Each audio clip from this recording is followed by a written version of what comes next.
Hello, welcome to this tutorial. In this tutorial, today we will talk about classification of rights. So following are the classification of rights. So first we have natural rights, followed by moral rights, then human rights, and last legal rights, which again is divided into three different types: civil rights, political rights, and economic rights. So let's start with first classification of rights, which is natural rights. Well, according to writers like Hobbes and Locke, natural rights were those which were enjoyed by the individual even before the origin of state. According to Rousseau, natural rights were the ideal rights and they existed before the state came into existence. So when we talk about these writers stress upon the natural rights as the rights which men enjoyed, which individual enjoyed much before the origin of the state or much before the state came into existence. In fact, no state can be considered to be civilized unless it guarantees these rights. Although the old view with regard to natural right is not accepted today, but the essence of this right is essentially for the individual whether they are recognized or not. So in today's world, it's very difficult for states and societies to accept the natural rights which men enjoyed much before the state came into existence. But one thing we need to understand, that it is essential for individual whether it is been recognized or not, but those natural rights of individuals are very, very important. For examples, the natural rights include rights such as right to life and liberty, right to have property and ownership, right to have a free will and a choice, right of independent thought and speech, right to have socialization and relationships, and rights of personal beliefs and values. So this was all about what is natural rights and what are the examples of natural rights. Moving on to second, moral rights. Well, moral rights are based on our morality, and morality is principle concerning the distinction between rights and wrong, or good and bad behavior. Thus, moral rights are not guaranteed by any legal authority because moral rights are largely based on religious beliefs and the moral conception of the people in any society. Therefore, they differ from society to society. So when we talk about moral rights is all about the morality, the principles which individual upholds. Many a time this principle may be right or may be wrong or may be good or as well as bad, but this morality or the principle governs the mind and the behavior of individual, and therefore such moral rights are not guaranteed by any legal authority, and these moral rights are again influenced by various factors such as religion, such as culture, ethnicity, and etc. And therefore such moral rights differ from society to society. Now following are the examples of such moral rights. Examples: right of attribution, right of integrity, right against attribution, the right to have a work published anonymously, and rights are personal rather than economic. So this is all about moral rights. Next we have is human rights. Well, human rights are rights inherent to all human beings without any discrimination on the grounds of nationality, religion, region, language, origin, and etc. These rights are often expressed and guaranteed by law. In fact, the Universal Declaration of Human Rights constitutes for the most significant efforts in the direction, preservation, and promotion of human rights in the international sphere, and therefore UDHR has been termed as a historic event of the profound significance and one of the greatest achievements of the United Nations. So when we speak about human rights are inherent to all the human beings, and therefore these rights has to be given to the people, and this right has to be enjoyed by the people without any sort of discrimination in the name of caste, color, creed, gender, nationality, regionality, religion, or any other sort of discrimination. And therefore Universal Declaration of Human Rights UDHR played a significant efforts and significant role in promoting these rights, which are very essential rights of the human civilization. Therefore these are some of the examples of human rights, such as civil and political rights, right to life, right to liberty, right to property, right to work, and right to education. So these are some of the basic important human rights, irrespective of which caste you belong to, which nationality you belong to, which region you belong to, or which religion you belong to. Every individual under the Universal Declaration of Human Rights under the United Nations have these basic important human rights. So this is all about the third types of rights, which is human rights. Moving on, we have next legal rights.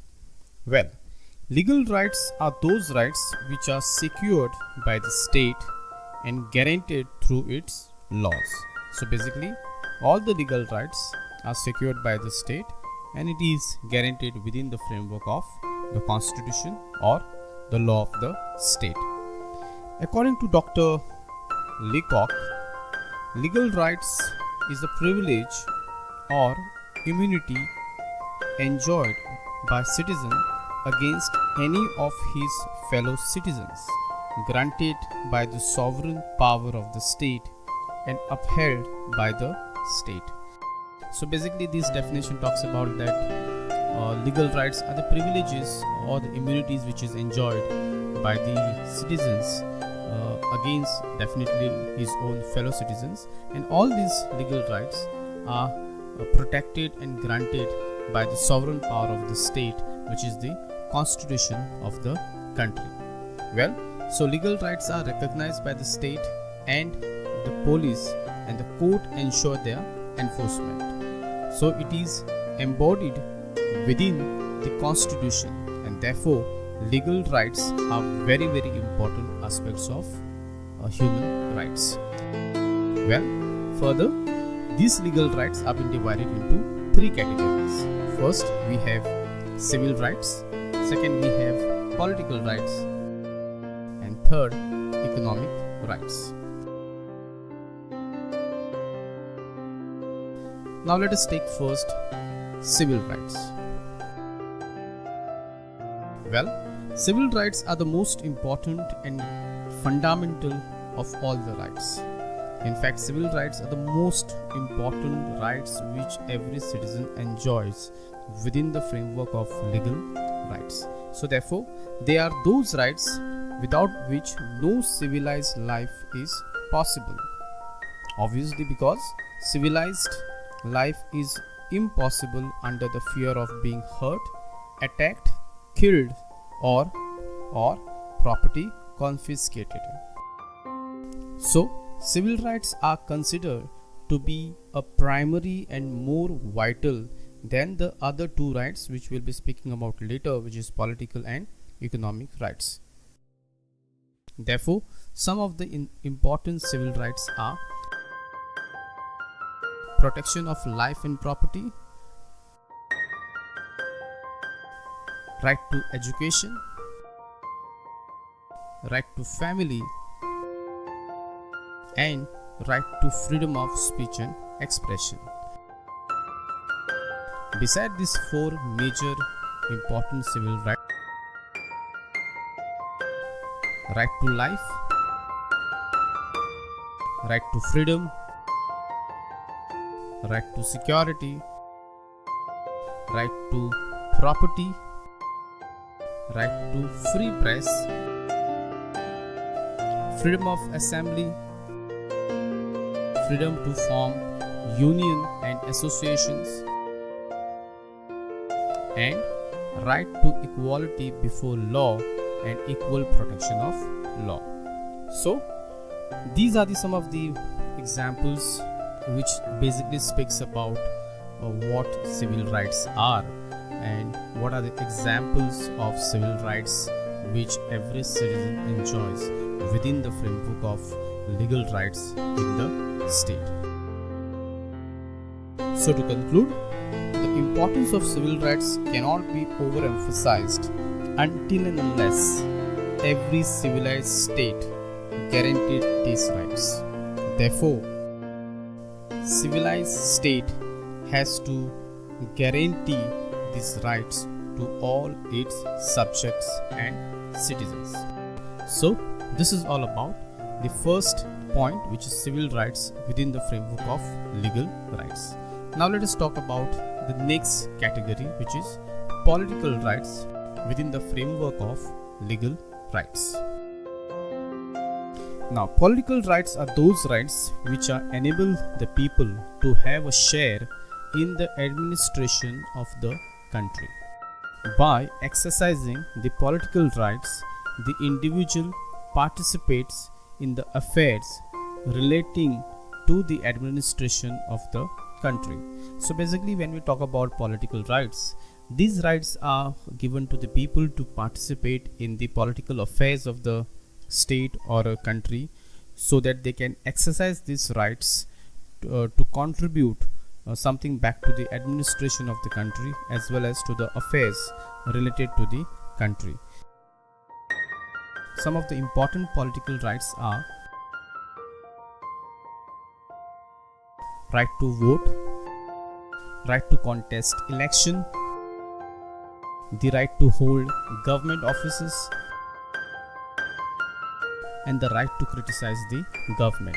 So these are some of the important political rights which an individual enjoys, which enable him to share his responsibility with the administration of the state or a country, which helps him to exercise his political rights as an individual within the framework of political rights of the society. Besides this, there are various other important rights which individual enjoys as a political right within the framework of legal rights, and these are right to form political parties. Yes, you have a right to form political parties. Right to hold public meeting. Every individual of the state has a right to hold public meeting, definitely with the prior permission from the authority or the state government, and definitely a right to petition. Now these are some of the other important political rights which individual enjoys within the framework of legal rights. So to conclude, the citizen must be given an opportunity to take part in the affairs of the state. Therefore, no democratic government is possible without the active participation and cooperation of the citizens. Hence, the future of the country is doomed if political rights are denied to individuals. So, to summarize, citizens must be given this opportunity to be a part of the affairs of the state, and therefore we must remember that democratic government and democratic society cannot remain intact if people are not given those political rights. Those political rights are very important, which keeps people active, which keeps people active within the society to contribute to the state and to participate in the mainstream of democratic process of the country.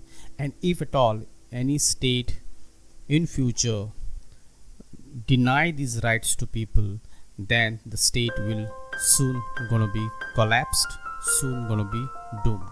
So in short, this is all about political rights, which talks about the rights which are given to the people to share their role in the administration and the working of the state in the politics. And these are some of the examples of important political rights. So next we'll have the third category of legal rights, which is economic rights. Well, political and civil rights are meaningless unless some economic rights are guaranteed. So basically, when we talk about economic rights are impossible if you don't have political and civil rights to enjoy. Therefore, it is very simple to understand that economic rights goes hand in hand with political rights at one side as well as civil rights at other side. So some of the important economic rights are right to work, right to have adequate wages, and right to have reasonable working of hours. Now these are the three very important core of economic rights, that one must have a right to work as well as to have adequate wages according to his work and reasonable hours of the work, which define the economic rights. So beside these, the other important economic rights are right to have leisure and rest, right to form trade union, rights against exploitation, right to social security, and last, right to equal pay for equal work, and etc. So in short, this is all about economic rights, and this is all about the classification of rights which we have covered. So I hope you have understood the classification of rights, which are natural rights, moral rights, human rights, and legal rights. See you soon in next tutorial. Till then, take care.